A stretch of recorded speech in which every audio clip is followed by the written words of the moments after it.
নমস্কাৰ বন্ধুসকল, welcome to my YouTube channel Deepak জয়পালত। আজি পুনৰ আপোনালোকৰ বাবে এটা ভাল খবৰ আহি পৰিছে। পুনৰ ৰেল বিভাগৰ ফালৰ পৰা 1250টা চাকৰি মুকলি কৰিছে। এই চাকৰিসমূহ আপোনালোকৰ অসমৰ গুৱাহাটীতে চাকৰিসমূহ কৰিব পাৰিব। গুৱাহাটীৰ পৰা চাকৰিসমূহ মুকলি কৰি দিছে। এই চাকৰিসমূহৰ কাৰণে কোনো আপোনালোকৰ এক্সাম নহয়, অনলাইন যোগে আবেদন কৰিব পাৰিব।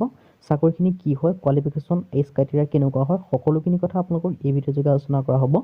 যদি ভিডিঅ'টো ভাল পায় ভিডিঅ' লাইক কৰিব, লগতে চেনেলটো ছাবস্ক্ৰাইব কৰি দিব। মই আপোনালোকক ডিটেইলছে ভেকেঞ্চিখিনি কথা আলোচনা কৰিছোঁ, আপোনালোকে ভিডিঅ'টো চাই থাকক। যে অসমত আপোনালোকৰ ৰেল বিভাগৰ ফালৰ পৰা কিছুমান ভেকেঞ্চি মুকলি হৈছে। আপোনালোকে দেখিব পাইছে যে ৰেলৱে ৰিক্ৰুইটমেণ্ট 2024 অসমত মুকলি হৈছে। ইয়াত আপোনালোকে দেখিব পাইছে যে railway claim tribunal Guwahati bench section root Guwahati 781,001 মানে আপোনালোকৰ গুৱাহাটীৰ ফালৰ পৰা ৰেলৱে বিভাগৰ পৰা ভেকেঞ্চি মুকলি হৈ আহিছে। আৰু ভেকেঞ্চিসমূহ কি হয় সেই কথা মই আপোনালোকক জনাই দিম, আপোনালোকে ভিডিঅ'টো শেষলৈকে চাই থাকিব।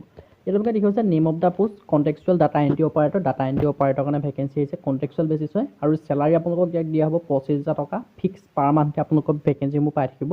আৰু পোনপ্ৰথমে আপোনালোকৰ কণ্টেক্সুৱেল হয়, পিছত আপোনালোকৰ এইটো পাৰ্মানেণ্ট আপোনালোকৰ হৈ যাব।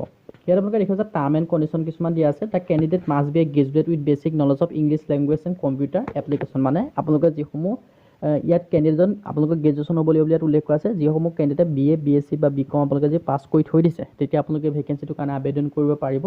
লগতে ইয়াত আপোনালোকক দিয়া আছে চেলাৰীটো আপোনালোকক 25,000 টকাকৈ পাৰ মান্থ আপোনালোকক দিয়া হ'ব, ইয়াত উল্লেখ কৰা হৈছে। লগতে working hours of due will be 8 hour, আপোনালোকে 8 আৱাৰ্ছ কাম কৰিব লাগিব। 9টাৰ পৰা 6টা বজালৈকে, 9:30ৰ পৰা 6:30লৈ কাম কৰিব লাগিব। লগতে চিন্স RCT আপোনালোকে দিয়া আছে ধুনীয়াকৈ, আপোনালোকে এই গোটেই এডভাৰটাইজমেণ্টখন পঢ়ি চাই ল'ব পাৰে। কেনেকৈ আবেদন কৰিব মই আপোনালোকক শেষৰ ইয়াত জনাই দিম, আপোনালোকে সেইকাৰণে ভিডিঅ'টো শেষলৈকে চাই থাকিব। আৰু যিসমূহ ইণ্টাৰেষ্টেড কেণ্ডিডেট তেওঁলোকে ক'লৈকো আপোনালোকৰ যাব প্ৰয়োজন নাই। তেওঁলোকৰ যিসমূহ এক্সপিৰিয়েঞ্চ চাৰ্টিফিকেট আছে বা আপোনালোকৰ যিসমূহ কোৱালিফিকেশ্যনৰ চাৰ্টিফিকেট আছে সকলোখিনি আপোনালোকে এখন PDF আকাৰে বনাই পেলাই আপোনালোকক 18/1/2024 চনৰ মানে জানুৱাৰী মাহৰ 18 তাৰিখৰ আগত আপোনালোকে এইটো মেইলত আপোনালোকে যদি পঠাই দিয়ে adrcgb2012@gmail.com এইটো ইমেইলত যদি আপোনালোকে পঠাই দিয়ে তেতিয়া আপোনালোকৰ আবেদনসমূহ হৈ যাব। লগতে আপোনালোকৰ মোবাইল নাম্বাৰটো উল্লেখ কৰি দিব তাতে, কাৰণ আপোনালোকৰ যিসমূহ এডভাৰটাইজমেণ্ট বা আপোনালোকৰ যিটো হেৰি হয়, যিটো আপোনালোকৰ ইণ্টাৰভিউ ডেট হয় সকলোখিনি আপোনালোকৰ নিজৰ মোবাইল নাম্বাৰতে বা মেইল যোগে আপোনালোকে আপোনালোকক মেইল কৰিব। সেইকাৰণে আপোনালোকে মেইলটো চেক কৰি থাকিব। লগতে আপোনালোকক কৈ দিছোঁ এইটো 18 তাৰিখৰ আগত 18 জনৰ আগত আপোনালোকে পঠাই দিলে আপোনালোকৰ এপ্লাইসমূহ হৈ যাব। আপোনালোকে ৰেল বিভাগৰ যদি চাকৰিটো ইণ্টাৰেষ্টেড হয় এপ্লাই কৰিব বিচাৰে আপোনালোকে এপ্লাইসমূহ কৰি ল'ব পাৰে। আজি ভিডিঅ' ইমানে। যদি ভিডিঅ' ভাল পালে ভিডিঅ' লাইক কৰিব, লগতে চেনেলটো ছাবস্ক্ৰাইব কৰি দিব, এনেকুৱা ভিডিঅ'সমূহ পাই থাকিব। আজিলৈ বেয়া, পুনৰ নতুন ভিডিঅ' পাম।